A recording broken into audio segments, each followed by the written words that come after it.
So we've done the brakes, i.e. took all the rust off.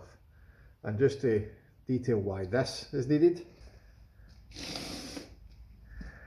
that's a lot of rust, which means a lot of sweeping up for me. Yay! Don't you just love when some clickbait YouTuber does the black and white thing and, oh, stay tuned and you will find out next week what this amazing colour reveal is going to be. Well, stay tuned because it's orange. We're doing it orange. In my mind, this was going to be like a big fluorescent orange and, you know, really stand out well for the rest of the colours I've got planned for the car. But see, now that I've just painted it and all I can see is orange, all I can think is council glitter. Yeah.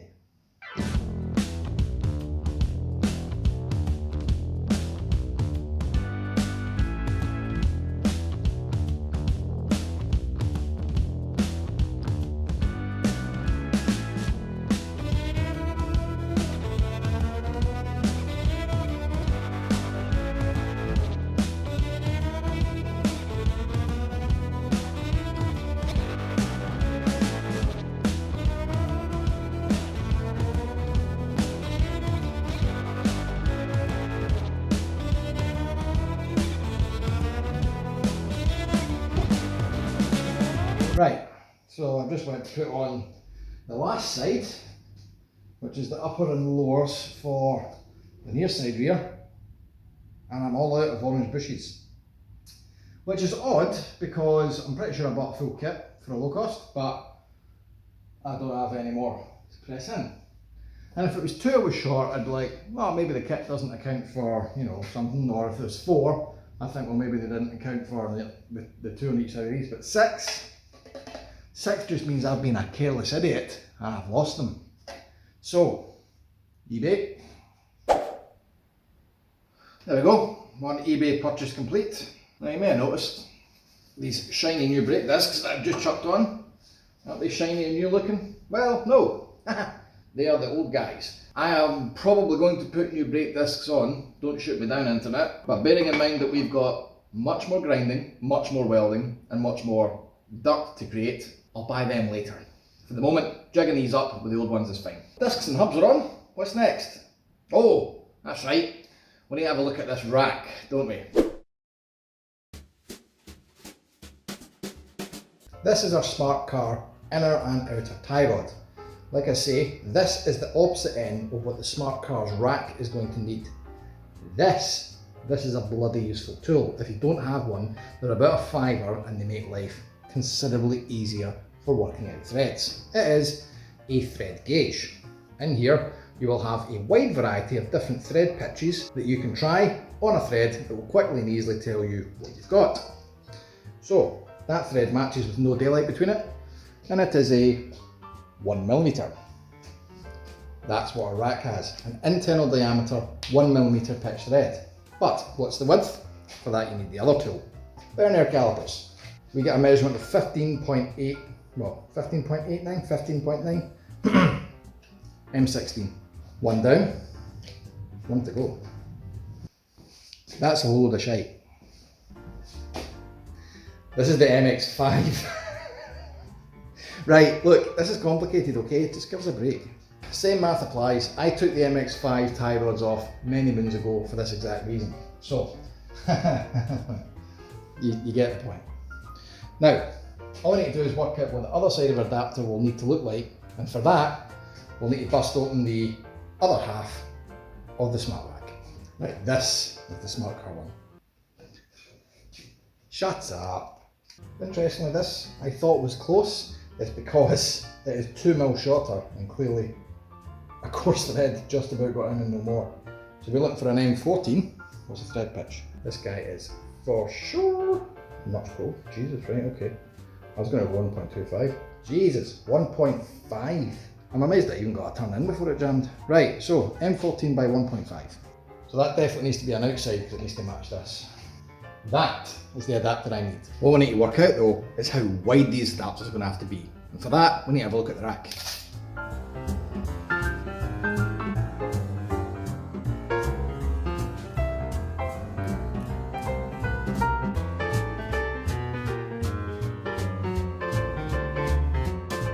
this is the plan. What I've done here is found the centre line of my steering rack. So, how do we do that? We pull it fully into the bump stop, measure the full length, divide that by 2, and put it back in. MX5 outer tie rod, and this is the MX5 inner tie rod. Now I want my steering wheel to be straight to match out what the rack's doing. And if I put it straight and measure the distance between the two, that's more or less what my adapter length needs to be. 11 centimetres. Okay, that's quite a lot, probably double what I thought it was going to be, but it'll work, that's the main thing. Off to get something made. So that's the back end loose fitted. As you can see, I'm using 2 bolts here because I've not got one that's long enough. It's on order, don't worry. So onto the bottom though, we are reusing the diff mount bolts, believe it or not. They were left over from the diff to my cradle long bracy thing. Glad I kept them because they're actually the perfect length to go through here. However, they are not the perfect width. This dusty looking guy is the hub for the other side. We are still waiting on bushes, any day now. As you can see, it's the perfect width to go through our bushes that we've made for the arms. That is an internal diameter of 10 millimeters. So they're going to work really, really well. The only problem I've got is that this thing's internal diameter is not, by a lot. So, literally back to the drawing board. So, are you sick of the sight of this board yet? Here is a side-on elevation of our rear hub. Now, as we've discussed, we've got a 14mm hole through each side in this exposed area in the middle. This stunning representation is a cross-section of the bush for our wishbone. Now, this is, spot the deliberate mistake I made earlier on, bearing in mind we've discussed bushes to the nth degree. This isn't 10mm, it's 12. So, I need to find a way to get a 12mm bolt to catch into a 14mm hole. That's not going to work easily. Choice 1 would be ream that out to 14mm and find the correct 14mm bolt. But I don't like that idea. Keeping these a consistent size throughout the car is something I would prefer. So we're going to stick with a 12mm bolt with a 12mm hole. That means we need to adapt this. Now this is exposed to the atmosphere. Remember the fun and games we had getting this bolt out when we were stripping the car? Anything that sits in between 2 holes is going to corrode. Obviously if it's exposed to the atmosphere it's going to rust. So if we put a bolt in here again, it's going to do the same thing.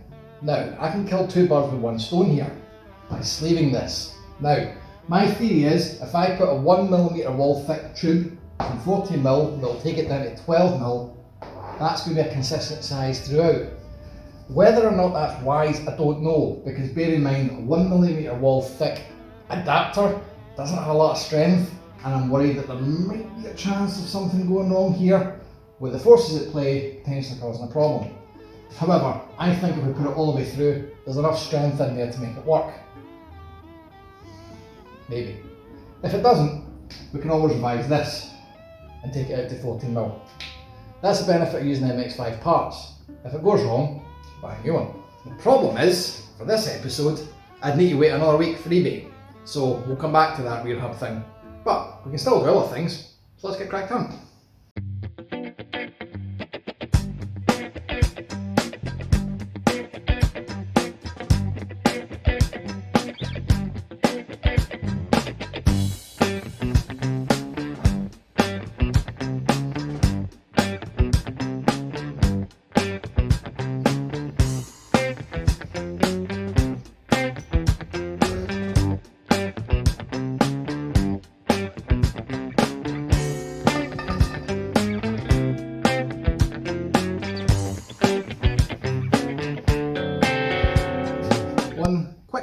Well, not so quick for me, but definitely quick for you. Time hop later, and we have that engineering solution that we were hoping for.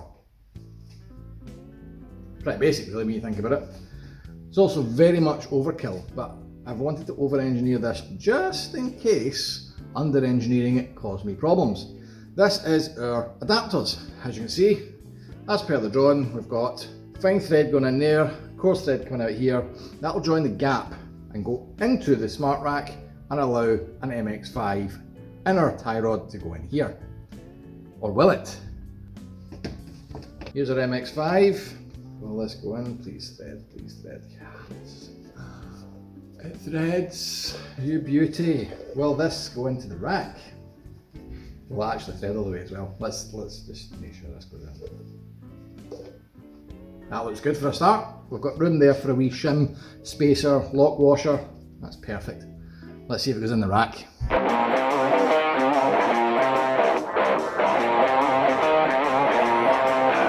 That's threaded well. Right, well let's keep going. Oh, this is going so well. I love when things just work.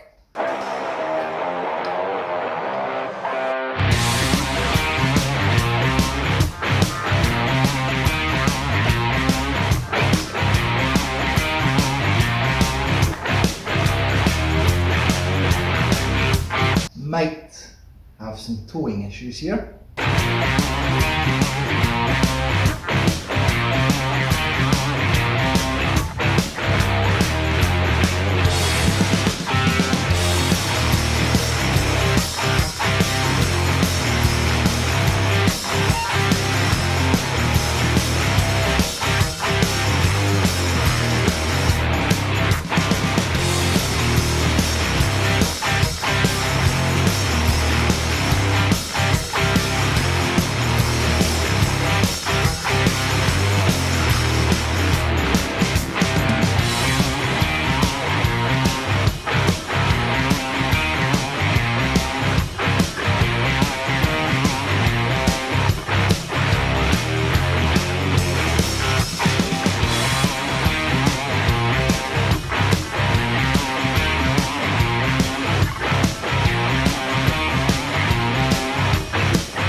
Well, it's definitely going to bottom out if we ever hit a steep bump. I did promise I'd get the wheels on in this episode, and I did it. I mean, it's not exactly rolling yet. I get the vibe something's missing. Something that would, you know, stop it bottoming out. Also, steering wheel's in, but we still have mega problems with it towing in. Again, I'm going to come back to this in the next episode and see what we can do to resolve it. I mean, it's not the end of the world. It's just going to be more chopping and welding probably. Also, the next time, I think we'll throw an engine in. It's about ready for that, isn't it? For everyone running up the side of the screen right now who's a Patreon, appreciate the support. Huge thanks for that. Your names are going to go on the board very soon, by the way. I've just not got around to it yet because it's been pretty busy. Anyone else who's just joining us, patreon.com/toolsandtrack if you want to help support this crazy, ridiculous build. If that's not for you, I understand. Like, subscribe, hit the bell, that's all free, and it also supports us as well, so get it done. We will be back next week with something. I don't know what, but it'll be something. Thanks for watching, guys. We'll catch you soon. I'm not gonna lie, I actually quite dig this being this low. I know some of you might as well, but it's not gonna go around Knockhill in 60 seconds like this. So, phase 1, we're putting suspension on it soon. Still though, it does look pretty cool. No, behave, behave, behave.